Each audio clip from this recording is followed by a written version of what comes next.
కొత్త జిల్లాలు, జిల్లా కేంద్రాలు, జిల్లాలకు కొత్త పేర్లు.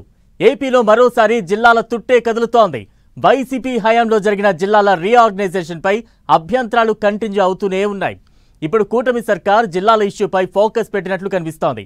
అయితే కొత్త జిల్లాలు ఏర్పాటు చేయాలా, లేకపోతే జిల్లా కేంద్రాలను మాత్రమే మార్చాలా, జిల్లాల పేర్ల మార్పుపై ఏం చేస్తే బాగుంటుంది అనే దానిపై ఎటూ తేల్చుకోలేకపోతోందట సర్కార్.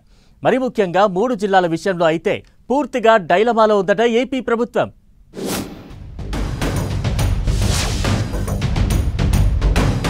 డిస్ట్రిక్ట్ ఇష్యూస్ పై ఏపీ సర్కార్ డెసిషన్ ఎలా ఉండబోతోంది? కొత్త జిల్లాలు ఏర్పాటు చేస్తారా? జిల్లా కేంద్రాలను మారుస్తారా? జిల్లాల విభజనలో తప్పులను సరిదిద్దడం ఇప్పట్లో అయ్యే పనేనా?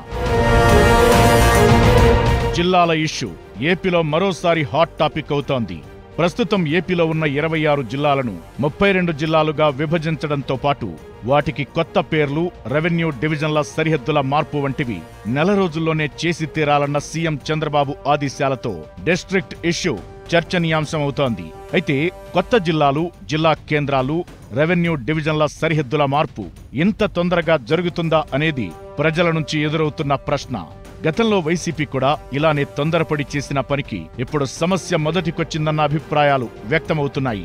ఇప్పుడు కూడా హడావుడిగా కాకుండా ఫ్యూచర్లో సమస్యలు రాకుండా పరిపాలన కేంద్రాలు అందరికీ అందుబాటులో ఉండేలా డెసిషన్ తీసుకోవాలంటున్నారు పబ్లిక్. జిల్లాల సరిహద్దులు నిర్ణయించడం, మార్చడం అంటే 2-3 జిల్లాలకు చెందిన అధికారులు, కలెక్టర్లు కలిసి తీసుకోవాల్సిన నిర్ణయం. కనీసం 5-6 రోజుల పాటు కసరత్తు చేసి ప్రజాభిప్రాయ సేకరణ కూడా చేపట్టాలి. స్థానిక సంస్కృతి, సంప్రదాయాలు, ప్రముఖుల పేర్లు, స్థానికుల సెంటిమెంట్ను దృష్టిలో పెట్టుకుని జిల్లాల విభజన చేయాలి. దీనికి ఎంత లేదన్నా 5 నుంచి 6 నెలల టైం పట్టొచ్చన్న అభిప్రాయాలు వ్యక్తమవుతున్నాయి. వివాదంగా ఉన్న అన్నమయ్య జిల్లా, పల్నాడు జిల్లా, శ్రీ సత్యసాయి జిల్లా, కోనసీమ, మన్యం జిల్లాల పరిస్థితులు డిఫరెంట్గా ఉన్నాయి. అక్కడ మార్పులు చేర్పులు చెయ్యాలంటే నెల రోజుల సమయమైతే సరిపోదంటున్నారు. రెవెన్యూ డివిజనల్ను మార్చాలన్నా గ్రామ సభలను పెట్టి సరైన నిర్ణయం తీసుకుని ప్రభుత్వానికి ప్రతిపాదనలు పంపించాల్సి ఉంటుంది. అప్పుడే జిల్లాల పునర్విభజన ప్రక్రియపై ఓ క్లారిటీ వచ్చే అవకాశం ఉంటుంది. ఈ నేపథ్యంలో సీఎం చంద్రబాబు చెప్పినట్లు నెల రోజుల సమయం సరిపోదని, హడావుడిగా ఏ డెసిషన్ తీసుకున్నా కూటమి ప్రభుత్వానికే కాదు ప్రజలకు కూడా నష్టమేనన్న టాక్ వినిపిస్తోంది. ప్రస్తుతం ఏపీలో 26 జిల్లాలు ఉన్నాయి. వీటిని 32 జిల్లాలకు పెంచాలన్నది ఒక ప్రతిపాదన. దీనిపై సర్కార్ ఫోకస్ పెట్టింది. ఈ క్రమంలోనే మంత్రి అనగాని సత్యప్రసాద్ ఆధ్వర్యంలో మంత్రివర్గ ఉపసంఘాన్ని వేశారు. రాష్ట్ర విభజన నాటికి 13 జిల్లాలు మాత్రమే ఉన్నాయి. వైసీపీ హయాంలో పార్లమెంటు నియోజకవర్గాల ప్రాతిపదికగా 25 జిల్లాలు చేశారు. అరకు పార్లమెంటు పరిధి విస్తీర్ణం ఎక్కువగా ఉండటంతో దానిని 2 జిల్లాలు చేశారు. మిగిలిన పార్లమెంటు స్థానాలను యాజ్ ఇట్ ఈజ్ గా ఉంచి వాటిని జిల్లాలుగా ఏర్పాటు చేశారు. అయితే జిల్లాల విభజనతో ఇబ్బందులేమీ రాకున్నా కొత్త జిల్లా కేంద్రాల విషయంలోనే సమస్యలు వచ్చాయి. చాలా జిల్లాలకు నిర్ణయించిన జిల్లా కేంద్రాలపై ప్రజల నుంచి వ్యతిరేకత వచ్చింది.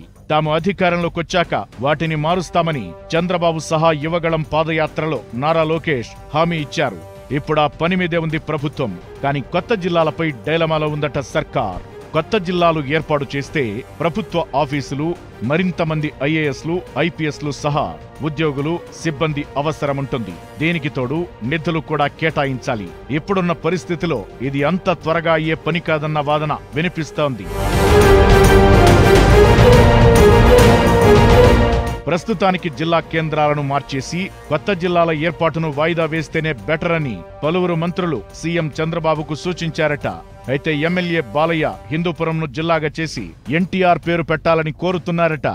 అలాగే మార్కాపురం జిల్లా కేంద్రం మార్పుతో పాటు ప్రత్యేకంగా ఒక జిల్లా ఏర్పాటు చేయాలన్న డిమాండ్ ఉంది. ఇలా ఈ జిల్లాలను ఏర్పాటు చేస్తే పల్నాడు సహా మన్యం, ఏలూరు జిల్లాల్లోనూ ఇలాంటి డిమాండ్లే ఉన్న నేపథ్యంలో ఇప్పుడు జిల్లాల విభజన జోలికి వెళ్లకపోవడమే బెటర్ అనుకుంటున్నారట. ప్రస్తుతానికి జిల్లా కేంద్రాల ఏర్పాటు సరిహద్దుల మార్పునకే పరిమితం కావాలని భావిస్తున్నారట. అయితే వచ్చే ఏడాది మార్చి 31 తరువాత 2 ఏళ్ల పాటు సరిహద్దులు మార్చడానికి వీల్లేదని కేంద్రం తేల్చి చెప్పింది. వచ్చే ఏడాది ఫిబ్రవరి నుంచే కులగణన స్టార్ట్ కానుంది. తరువాత ఏడాది పాటు జనగణన చేస్తారు. ఈ నేపథ్యంలో తక్కువ సమయంలో ఎక్కువ భారం పెట్టుకోవడం సరికాదన్న అభిప్రాయాలు కూడా ఉన్నాయట. కూటమి సర్కార్ డెసిషన్ ఎలా ఉండబోతోందో చూడాలి మరి.